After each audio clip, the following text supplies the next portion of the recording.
On continue nos previews WNBA à quelques jours du début de la saison et on s'envole du côté de Chicago pour parler des aspirations du Chicago Sky cette saison. On peut commencer déjà avec une petite rétrospective de la saison dernière qui s'était terminée par le départ en cours de route de Teresa Weatherspoon qui nous avait un peu surpris, mais l'équipe a reconstruit derrière. 13 victoires, 27 défaites, 10e de saison régulière. Pas de qualification en playoff, mais déjà un petit avènement, une petite révélation ou confirmation du talent qui lui était prêté pour Angel Reese, qui a été élu dans la All Rookie Team, en compagnie notamment de Camila Cardozo, sa coéquipière au Chicago Sky. Il y a eu évidemment des mouvements aussi à l'intersaison, départ, arrivée. À vous, messieurs. Ouais, alors il y a eu quand même même trois, je pense, trois mouvements majeurs de côté du Chicago. Alors déjà, la signature de Courtney Vandersloot, le retour à la maison. Moi, personnellement, c'est une signature que j'ai annoncée dès la fin de saison dernière après le titre du Liberty. Je le voyais gros comme une maison de revenir. J'espérais presque voir Ali Quigley arriver dans les valises Ouais, bon, pour ouais, refaire ouais. l'équipe. Mais bon. Bref, non, mais en tout cas, ça va être super parce que Chicago manquait clairement d'une meneuse organisatrice et autant on a vu un peu les limites de Courtney Vandersloot sur les dernières saisons, mais là, je pense que ça va être intéressant. La deuxième grosse arrivée, c'est quand même le trade qu'elles ont fait pour Ariel Atkins. Donc, Ouais. elles ont envoyé le pick 3 effectivement à Washington, hein, qui est devenu Sonia Citron. J'aime bien rappeler quand même la joueuse qui est devenue, puisque peut-être que dans quelques années, on pourra se dire, hein, bon trade, mauvais trade, bref. Mais on se retrouve avec une joueuse plus expérimentée et qui est à peu près, voilà, comme on avait parlé hier, un peu le même profil que Ariel Atkins, mais c'est quand même un gros ajout. Et puis le troisième que moi je trouve excellent et qui va forcément être moins visible que plein d'autres, mais c'est l'arrivée de Rebecca Allen. Je trouve que c'est un parfait complément à cette équipe. On en reparlera tout à l'heure dans le 5 majeur. Sinon, côté des arrivées, bah, on a eu, du coup, tu en as parlé, Shai, le départ de Teresa Weatherspoon et l'arrivée de Tyler Marsh, hein, qui était l'assistant, le player development, je crois, des Aces, si je dis pas de bêtises. Ouais, c'est le coach de développement des joueuses.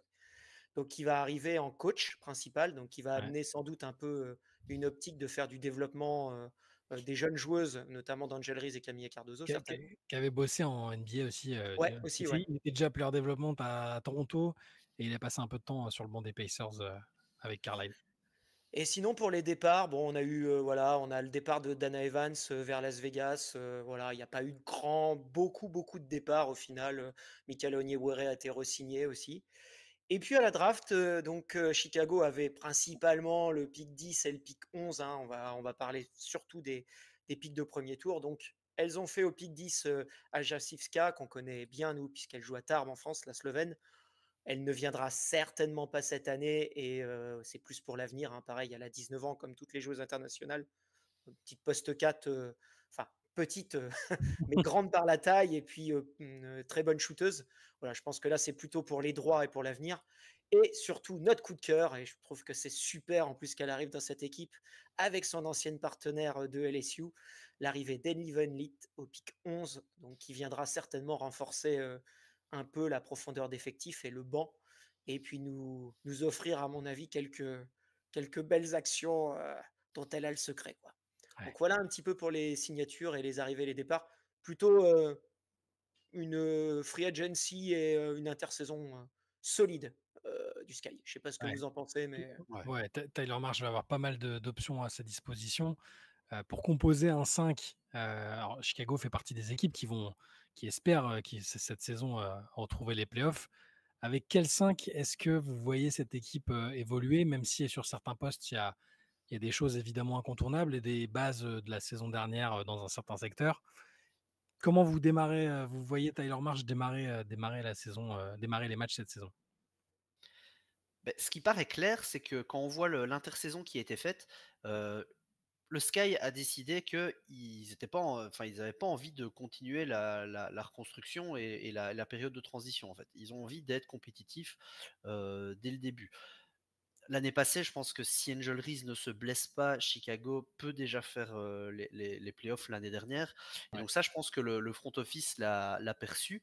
On sait que le proprio du Sky, le tanking et la transition, il aime pas trop ça. Il voudrait bien être compétitif tout le temps. Et donc là, les moves clairement le montrent, ce qui me fait dire que la place va pas trop être donnée à des jeunes joueuses. On va plutôt faire venir les gros noms.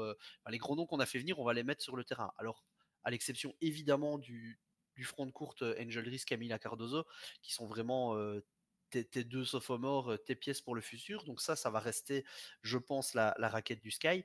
Par contre, les trois grosses arrivées vont vraiment compléter ce 5 majeur avec Courtney Vandersloot à la main, Ariel Atkins au poste 2 et très probablement Rebecca Allen pour compléter ce 5. L'avantage, c'est qu'on a, selon moi, un 5 qui est beaucoup plus complémentaire que ce qu'on pouvait avoir l'année dernière du côté du Sky. On a des joueuses en Ariel Atkins et Rebecca Allen qui vont vraiment amener du spacing, ce qui était problématique un peu l'an dernier, et qui vont permettre de faire respirer comme jamais Angel Reese et Camila Cardozo, qui sont quand même plus des joueuses proches du cercle, même s'il faudra voir la La progression saison 2 d'Angel de... Reese. La saison 2 d'Angel Reese, elle a déjà montré à certains moments des petites images qu'on a vues. Bon, après, il faut toujours se calmer avec les images de workout, mais voilà. Et Courtney Vandersloot qui va venir, comme tu le disais, Gis, mettre du lien, de la structure là-dedans. Donc au final, on a un 5 très complémentaire et je pense qu'effectivement, le Sky a envie de pouvoir se mêler à la discussion des grands assez rapidement en fait.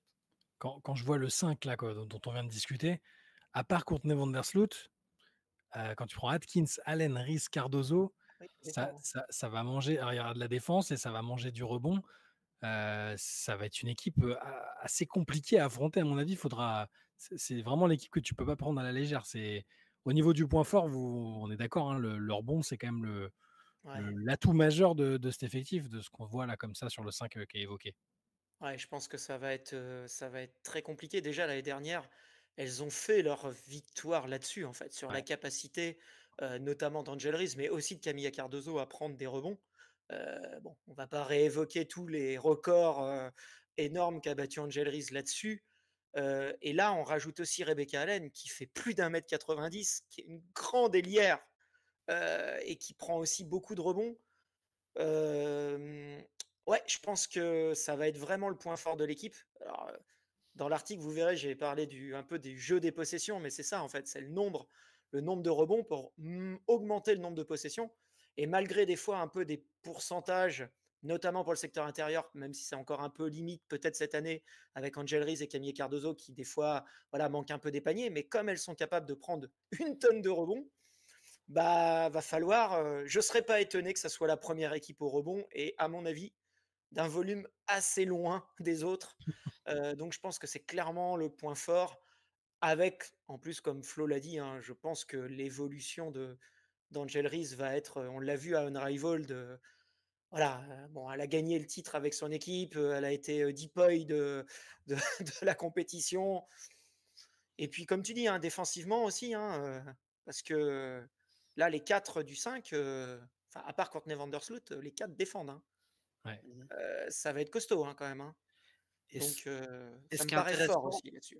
ce qui est intéressant avec cette capacité à prendre des rebonds aussi, c'est que ça va te permettre de lisser les éventuels défauts d'adresse de tes Mmh. extérieurs. Bah, Parce qu'en clairement. fait, on le sait bien, l'adresse c'est quelque chose d'assez fluctuant, mais en fait, si tu sais avoir une capacité à prendre du rebond offensif pour pallier aux éventuels défauts de shoot de tes extérieurs, c'est parfait en fait.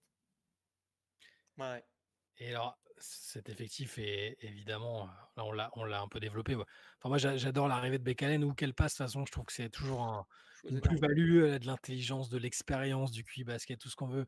La combativité, inhérente à sa nationalité aussi, hein, évidemment.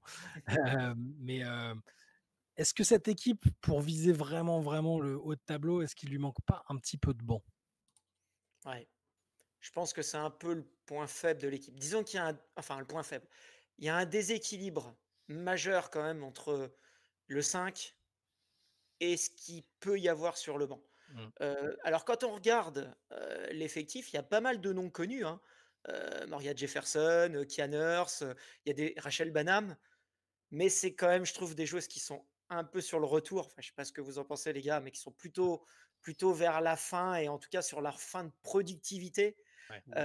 Donc ça, je sais pas trop ce que ça peut donner. Surtout sur les Heu, lignes extérieures d'ailleurs. ouais, ouais, voilà, ça me paraît quand même un petit peu juste. Ah, elles ont signé Arella Guirantes, en training camp, on verra aussi ce que ça peut donner. Là où je suis par contre, plutôt rassuré, c'est la présence d'Elizabeth Williams qui je pense Ouais. que va être une très, très bonne, pivot backup et qui va en plus, apporter un style différent de Camilla Cardozo. Mais par contre sur la profondeur pour vraiment jouer, les playoffs et cetera, je rappelle cette année, hein, on passe à 44 matchs, hein. On est à 4 matchs de plus et 8 matchs de plus qu'il y a encore 2 saisons. Donc Ouais. les saisons sont plus longues, donc le banc a quand même beaucoup, beaucoup d'importance et je trouve un peu déséquilibré. Heu, Après on va voir comment elles vont articuler ça. Est-ce que Ellie Van Lith aura un rôle très grand en sortie de banc tout de suite? Ça serait pas très, très étonnant, hein, qu'elle soit, vite dans les premières rotations parce que honnêtement, on a évoqué un peu, voilà, Maria Jefferson et cetera, les guards un peu. Bah, honnêtement, moi aujourd'hui, si j'ai le choix personnellement au coaching, je Sixième pense joueuse. que même si elle est jeune, je la mets vite, 1re remplaçante Ouais. de Meg Ward et en plus, elle a l'avantage, je pense, en plus actuellement avec sa dernière année à TCU, c'est de jouer sur les 2 postes, de jouer à la fois quelques minutes à la main et Mmh. quelques minutes au poste 2. Mais j'ai quand même l'impression que pour une équipe qui veut jouer les playoffs et même peut-être même compétitif, hein, enfin, on n'a pas les discours internes, mais avec l'effectif du 5, tu peux clairement te dire que ça peut jouer le top. Ça peut être sixième, ça peut être septième, je pense. Est-ce que c'est pas un peu faible le côté banc? Moi, je trouve un peu quand même. Ouais. Même si on va évidemment suivre, Ellie Van Lith, qu'on aime beaucoup, heu, est-ce que la joueuse à suivre incontournable dont on va guetter Ouais. la progression, Oui. ça ne va pas être Angel Reese qui a été une machine à rebond incroyable, qui a évidemment encore une marge de progression, hein, à la finition, certains se moquaient un peu facilement de sa difficulté à marquer des paniers Mmh. faciles de près, mais telle attraction, au rebond que on sait qu'elle aura de nouvelles opportunités. Angel Reese, qu'est-ce qu'il faut attendre maintenant que toute la ligue est prévenue? Tout le monde sait que c'est une machine à double-double. Qu'est-ce que vous attendez personnellement d'Angel Reese? Qu'est-ce que vous la voyez faire pour cette 2e saison de WNBA? Bah, le truc, c'est qu'une deuxième saison, on sait bien que c'est toujours une saison de grosse progression, par définition. On rappelle, hein, que la plupart du temps, en année rookie, les filles sortent de leur saison NCAA, elles ont 3 jours de repos, c'est la draft. Alors pour un peu qu'on soit drafté haut, c'est New York, c'est les journalistes, c'est 2 semaines, c'est le training camp, c'est compliqué parfois aussi de réellement pouvoir se préparer à une saison rookie en WNBA, faut Mmh. quand même le dire. Alors que là, elle a pu, avoir une intersaison complète. Alors elle a fait un dry vault, ça lui a très bien réussi. Elle a pu, je pense, bien bosser, bien se préparer. C'est le cas de toutes les autres, rookies, mais ça va être son cas aussi. Heu Elle nous a quand même pas impressionné parce que nous, on s'attendait à ce qu'elle soit quand même pas mal forte, mais elle a franchement répondu aux attentes, avec ses qualités, ses défauts. De ce qu'on voit, elle a l'air, on en rigolait un peu plus tôt dans la vidéo, elle a quand même l'air d'avoir un petit peu travaillé, un peu un petit jump shot pour pouvoir commencer à s'écarter du cercle. Alors attention, quand on voit la capacité d'Angel Reese à finir de près, si en plus les défenses doivent commencer à la tenir de plus près, plus loin du cercle, ça va commencer à lui donner d'autres ouvertures. Surtout que, ben, on l'a dit quand on a évoqué le 5, elle va être beaucoup mieux soutenue avec des joueuses bien plus complémentaires, avec une joueuse comme Courtney Vandersloot. Quand Angel Reese va avoir les bonnes coupes, les bonnes lignes de course, elle va avoir le ballon dans les mains avant même d'y penser parce que Courtney Vandersloot, elle voit ces trucs-là, elle les a toujours vus et elle aura la balle en main. Quand quand les équipes vont commencer à doubler, elle pourra ressortir la balle sur des joueuses fiables, donc elle va peut-être même rajouter des passes décisives à ses stats. Euh, et de façon globale, les défenses pourront plus se concentrer sur elle comme elles le faisaient par le passé, où parfois elles se prenaient des prises à 3 parce que, tu ne peux pas laisser Ariel Atkins, Rebecca Allen toute seule, et même Courtney Vandersloot, qui a toujours une capacité quand même un peu à driver et à faire la différence. Donc, non, je pense qu'à la fois elle a progressé à titre personnel, c'est certain, et en plus elle va être dans une situation, je pense, plus confortable pour elle. Ouais, je pense que tu as raison, Flo. Je pense que il va y avoir un step de passé. D'ailleurs, on l'a vu un peu en Unrivaled, hein, elle a joué dans l'équipe de Chelsea Gray. Quand vous regardez ses taux de finition à Unrivaled, ils sont nettement meilleurs. Mais pourquoi ils sont meilleurs? Parce que enfin, l'année dernière, la meneuse titulaire, c'était Lindsay Allen à Chicago. C'est-à-dire que pour les timings de passe trouvés, c'est pas une Mmh. critique envers Lindsay Allen, voilà, mais c'est pas les mêmes timings de passe, c'est pas la même qualité de passing que peut avoir une Chelsea Gray Ouais. ou une Courtney Vandersloot. Là, quand elle va avoir des ballons, elle va les avoir dans les bons timings. Elle a travaillé en plus à l'intersaison là avec Lisa Leslie sur les moves de haut panier. On connaît sa grosse capacité de travail. Et puis, quand tu as posé la question de savoir qu'est-ce que va faire la ligue, mais au rebond, personne va rien faire.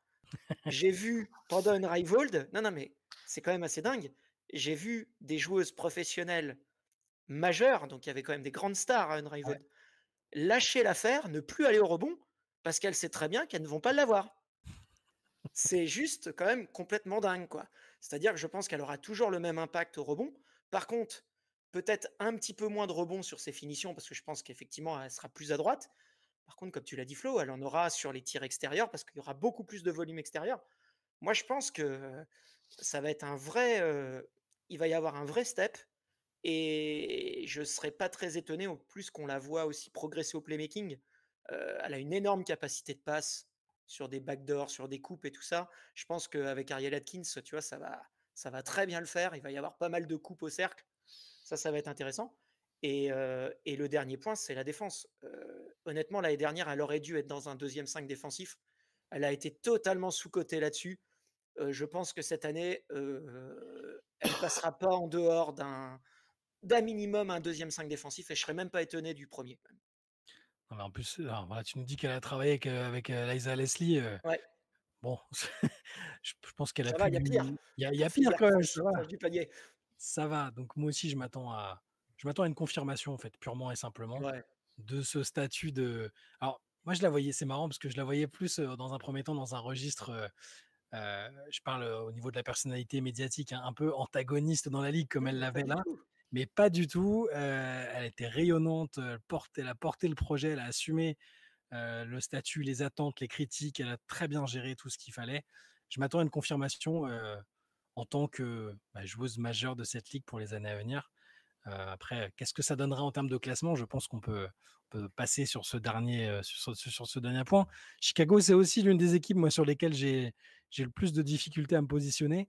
Où est-ce que vous avez mis, le Sky dans votre classement général? Moi, j'ai été assez chaud sur eux. Mais encore une fois, je pense que l'année dernière, si Angel Reese ne se blesse pas, Chicago fait déjà les playoffs avec une équipe l'année dernière qui était beaucoup moins forte que celle que Angel va avoir cette année. Donc moi j'ai mis Chicago septième. Je vous spoil pas l'équipe que j'ai en 6, mais il y a peut-être même un univers où Chicago peut même aller gratter cette place-là. Euh, En tout cas, je pense que Chicago a de quoi voir et être devant les équipes dont on parlait justement par lesquelles on a commencé, Dallas, Los Angeles. Je pense que Chicago est en avance sur ces équipes-là et donc Chicago fera les playoffs. En tout cas, c'est ce que je pense. Pas avec l'avantage du terrain, mais en tout cas en ayant fait une saison solide avec un bilan positif assez confortablement, je pense. Ouais. Bah, moi, je vais revoir un peu à la hausse, tu vois, du coup, ce que j'avais fait initialement. Bah, non, parce qu'on échange entre nous avant la vidéo, donc forcément, mais, donc je les avais mis en playoff à la base, hein, je les avais, voilà, je les avais mis huitième à la base, mais je pense que je vais les remonter 7. Franchement, le 5, je trouve qu'il a pas de défaut, ce 5. Mhm. Et donc, après, on va voir le temps de jeu, mais c'est des joueuses en plus, bon, peut-être Courtney Vandersloot qui peut peut-être pas tenir des gros volumes de temps encore, même s'il faut voir. Mais franchement, les quatre autres, bah, les deux de l'intérieur, ça fait pas trop de doute. Elles sont jeunes. Rebecca Allen, elle peut tenir du volume. Et Ariel Atkins, c'est une joueuse qui a de la caisse aussi. Donc, je pense que même si le banc est un peu plus faible, elles trouveront des solutions. Même si Camilla Cardozo est un peu en problème de faute, ce que ça peut arriver, il y aura Elizabeth Williams pour, euh, pour rentrer. Et éventuellement même Angel Reese en poste 5. Je pense qu'elle a largement les capacités défensives au rebond pour y être. Donc je me dis, ouais, je pense que cette équipe est bien construite et puis, je sais pas, ce qu'on a parlé au début là, du fait de dire, elles vont plus être en reconstruction, mais en fait, elles ont plus besoin d'être en construction puisqu'elles l'ont, elles, leur tête de gondole. Donc il suffit de bien construire autour et je trouve que c'est ce qu'elles ont plutôt parfaitement fait. Heu, ouais, allez, je vais dire 7e. Qualif en play-off, direct et 7e. Moi, je vais être obligé d'assumer ce que j'ai fait avant notre discussion, même si j'ai très envie de faire comme toi et de revoir ma position, mais je les avais classés bien plus bas, à la 9e place, donc hors des playoffs. Je pense que c'est un choix que je vais regretter, là, avec la discussion, je sais pas, j'avais quelques inconnus en regardant un peu l'effectif, ce qui reste dans le moteur de Courtney Vandersloot, la capacité de Camila Cardozo à être, poste 5 titulaire tout le temps, mais là, d'un côté, maintenant, il y a Elizabeth Williams aussi derrière. Enfin, il y a plein de choses et du coup, je me suis laissé un peu emporter par la relative faiblesse du banc, mais je pense qu'elles finiront plus haut que ce que je les ai mises là. Je vais quand même maintenir ma 9e place, parce que c'était sur le regard brut que j'avais, mais c'est vrai avec nos discussions, c'est une équipe que je vois très, très bien, retrouver les playoffs cette saison. En tout cas, elles ne seront pas loin, elles ne seront pas dans la fourchette des premières équipes qu'on a traitées dans les previews. Donc, je reste sur la 9e. Comme ça, je pourrais dire: «Ah, vous voyez, je l'avais dit», mais en fait, c'est Ouais. juste parce qu'on n'avait pas discuté aussi longtemps qu'on l'a fait là et autant décortiquer l'équipe. Voilà. Après, on l'a dit, c'est une équipe qui a pas une profondeur incroyable. Ça veut dire Ouais, que c'est Faut pas de peut-être à une blessure non plus ouais, quoi c'est aussi. peut-être à une blessure de ton Ouais, scénario, en fait, ouais, hein, ouais. Shai, ouais, c'est tout à fait possible, hein. c'est Et c'est ça. le cas pour pas mal d'équipes ça quand même. Ouais, Et même des équipes assez hautes d'ailleurs. On en ouais. reparlera, On plus en tard. reparlera prochainement. Voilà pour le Chicago Sky. On se retrouve demain pour la suite de ces previews WNBA. Bonne journée, soirée, qu'importe, et à demain. Ciao. Ciao.